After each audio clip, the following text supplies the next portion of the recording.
मित्रांनो नमस्कार. मी केदार केसकर. तुम्ही बघताय सेंटर स्पॉट. एक अत्यंत महत्त्वाचा विषय मी तुमच्या पुढे घेऊन येतोय. मित्रांनो, कालच काही लोकांनी पंतप्रधान नरेंद्र मोदी यांना एक पत्र पाठवलं. तसं पाहायला गेलं तर पंतप्रधान नरेंद्र मोदी आणि पीएमओ यांच्याकडे रोजच्या रोज अनेक पत्र पाठवली जातात. पत्रांचा ढीग पोचत असेल त्यांच्याकडे. पण हे पत्र विशेष आहे, लक्षणीय आहे. या पत्राची दखल घ्यावी अशा पद्धतीचा यातला मजकूर आहे आणि अतिशय खरोखर विचार करायला भाग पाडणारा अशा पद्धतीचं ते पत्र आहे. सोलापुरातल्या काही लोकांनी पंतप्रधान नरेंद्र मोदी यांना हे पत्र पाठवलेलं आहे. पण हा विषय फक्त सोलापूरकरांचा नाहीये मित्रांनो. तसं पाहायला गेलं तर संबंध महाराष्ट्र आणि संबंध भारतभरातल्या व्यापारी वर्गांनी आणि केवळ व्यापाऱ्यांनीच नाही, केवळ उत्पादकांनीच नाही, तर आपल्यासारख्या ग्राहकांनी सुद्धा आणि शासनातल्या लोकांनी सुद्धा ही गोष्ट गंभीरपणे घ्यावी अशा पद्धतीचा हा विषय आहे. काय नेमका विषय मी तुम्हाला सांगतो. चीनकडून आयात होणाऱ्या micro fibre towel, man made fabrics, towel, readymade कपडे यामुळे भारतातील लाखो कामगारांचे नुकसान होत आहे. कुठल्या कुठल्या गोष्टींमुळे मी पुन्हा एकदा रिपीट करतो. चीनकडून आयात होणाऱ्या micro fibre towel, man made fabrics, towel, readymade कपडे यामुळे भारतातील लाखो कामगारांचे नुकसान होत आहे. त्यामुळे या आयातीवर तत्काळ बंदी घालावी अशी मागणी सोलापूर भारतीय जनता पार्टीचे शहर उपाध्यक्ष श्रीनिवास दायमा यांनी पंतप्रधान नरेंद्र मोदी यांच्याकडे ईमेलद्वारे केलेली आहे. याबाबत अक्कलकोट रस्ता औद्योगिक वसाहतीत शनिवारी कारखानदार आणि कामगारांची बैठक झाली. त्यावेळी श्रीनिवास दायमा म्हणाले की चीनमधून होणाऱ्या कपड्यांमुळे भारतातील विशेषतः सोलापुरातील कापड उद्योगाला मोठा फटका बसत आहे. मित्रांनो, आपल्या सगळ्यांना माहित असेल सोलापुरातला कापड उद्योग व्यवसाय अतिशय मोठा आहे.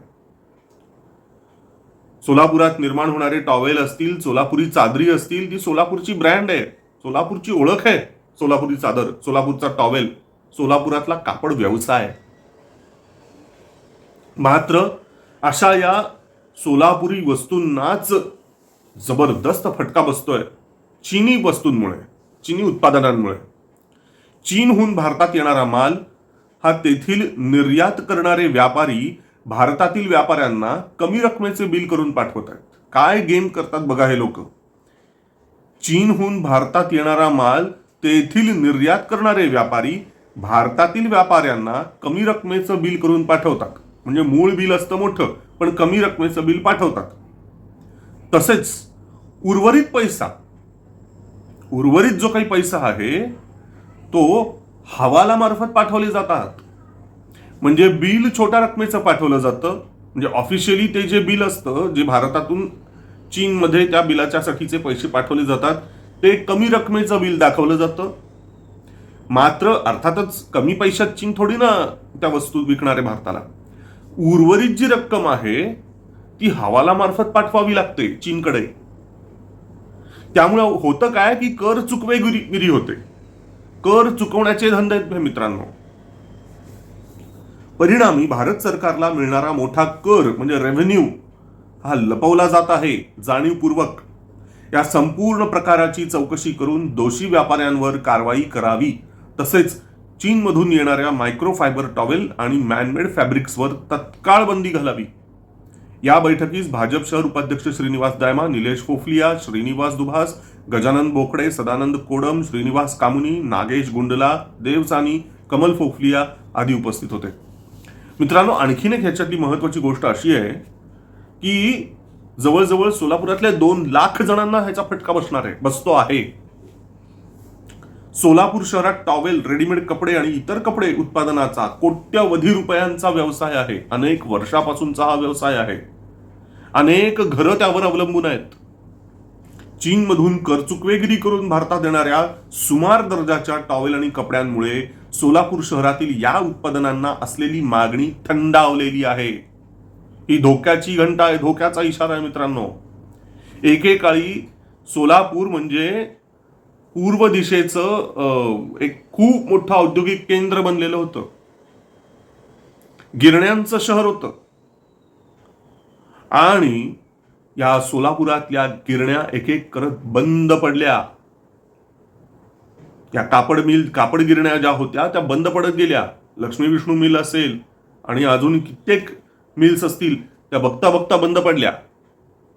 असं असून सुद्धा सोलापुरी चादर असेल, सोलापुरी टॉवेल असेल, तग धरून आहे अजून तरी. मात्र आता चीनी आयात वस्तूंचं संकट जे आहे त्यामुळे सोलापुरातला कापड व्यवसाय पुन्हा एकदा मार खायला लागलेला आहे. परिणामी यावर अवलंबून असलेल्या म्हणजे मागणी घटली. सोलापुरी ब्रँडच्या ज्या वस्तू आहेत, कपड्याच्या वस्तू, त्यांची मागणी घटली आता. आणि त्यामुळे काय झालं, मागणी घटल्यामुळे परिणामी अवलंबून असलेल्या कारखानदार, कामगार आणि इतर अशा तब्बल 2 लाखाहून अधिक जणांवर प्रचंड मोठं संकट ओढवणार आहे. त्यामुळे आता केंद्रीय स्तरावरूनच ठोस पावले उचलण्याची गरज निर्माण झालेली आहे. ही चीनकडून होणारी जी आयात आहे, कारण काय आहे मित्रांनो, नुसतं आवाहन करून काही होऊ शकत नाही. केवळ ग्राहकांना आवाहन करायचं की मित्रांनो चीनी वस्तू विकत घेऊ नका, त्याच्याने काही होणार नाहीये. तुम्हाला जेव्हा ऑप्शन दिला जातो की एक वस्तू आहे 10 रुपयाची, एक वस्तू आहे 5 रुपयाची,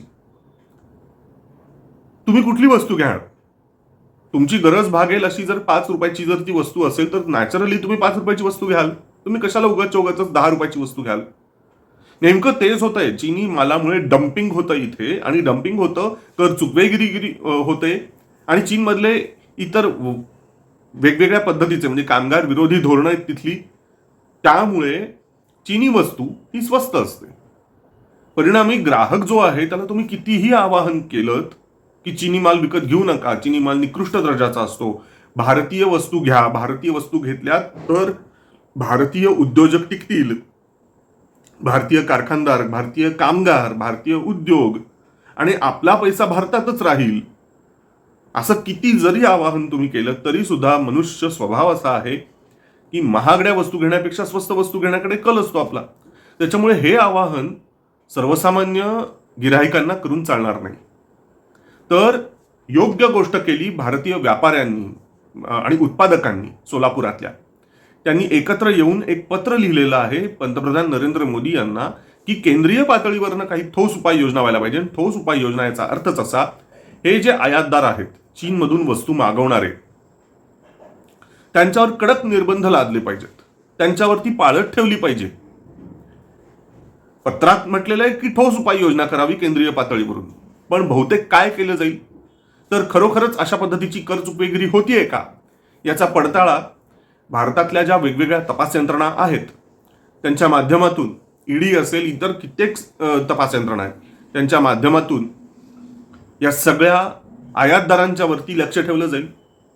मोठमोठ्या आयातदार जे असतील, चीनमधून कापड खरेदी करणारे, आयात करणारे, यांच्यावरती लक्ष ठेवलं जाईल.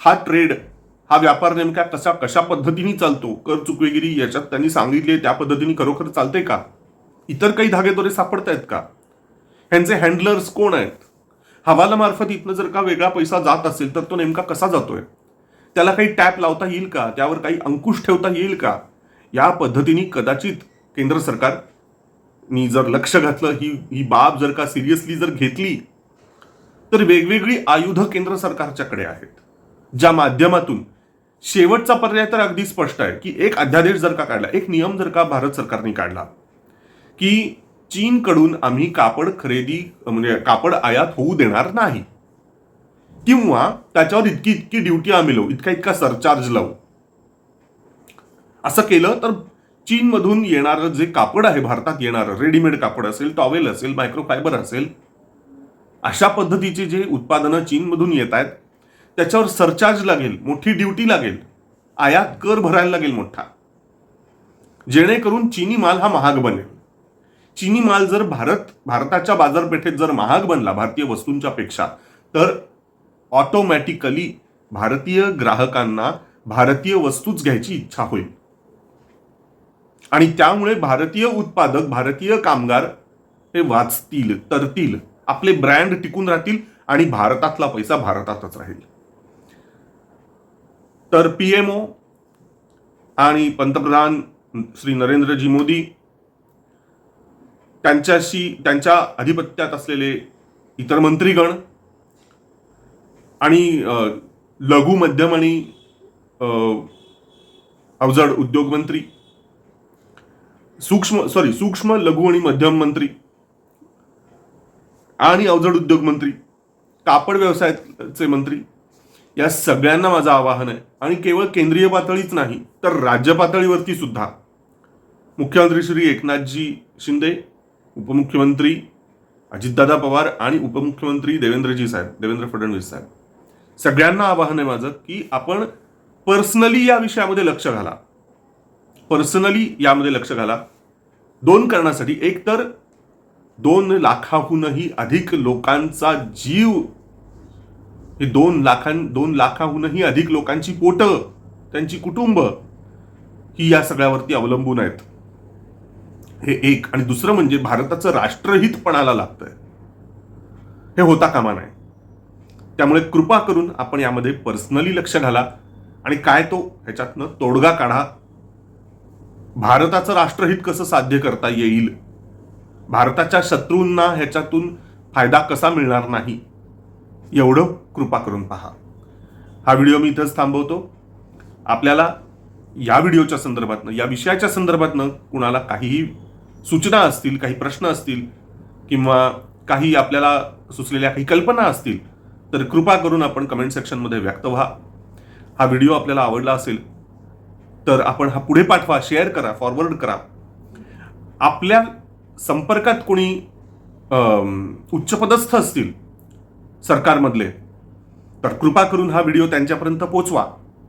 म्हणजे लवकरात लवकर हा संदेश वरिष्ठांच्या पर्यंत जाईल. म्हणजे समजा जर काही कारणाने ते पत्र पीएमओ पर्यंत गेलं असेल पण समजा जर त्याची दखल घेतली नसेल तर या व्हिडिओच्या माध्यमातून का होईना हा संदेश त्यांच्यापर्यंत पोचेल. आणि मग ते जसं म्हटलं जातं ना, दार उघड बया आता दार उघड, त्या पद्धतीने मला आशा आहे, मला अपेक्षा आहे की पीएमओ आणि पंतप्रधान नरेंद्रजी मोदी आणि आपले मुख्यमंत्री एकनाथजी शिंदे साहेब यांचं दार उघडलं जाईल आणि या विषयाच्या संदर्भात दखल घेतली जाईल अशी मी आशा व्यक्त करतो. हा व्हिडिओ इथेच थांबवतो. खूप खूप धन्यवाद. वंदे मातरम. भारत माता की जय.